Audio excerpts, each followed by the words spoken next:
Hi, is Mr. Danny. Tá méid déanamh an pártín ar Ros na Rún. Agus tá seo ar Steve an nocht níl mé set. Tá si flucht, tá si dúrcha, tá si goí for freisin nach tá si jazz. So tá cúpla rarc na gom amárach freisin ag tamán car agus beag stuntman ann agus tá ag súil go mór le sin.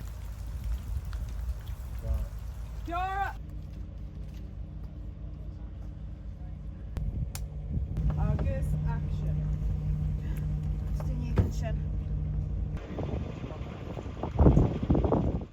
Okay, so siad an dar híthe támuid Johnny stunt a nacht agus thuús an seo tá ahan rud ag tarlú. So tá an tá ormh se margheall go bhfuil muid an cúpla spoilers a chuid Steve.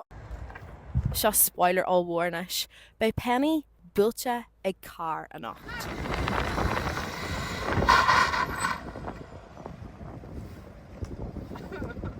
Is this your Catherine on stunt double? Catherine an stunt double atá taice ó baile clia agus tuna stunt doubles eile thuús an sin.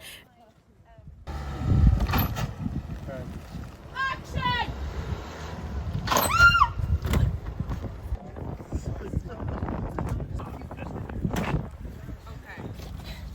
Cue! Cue! Agus action! Agus action.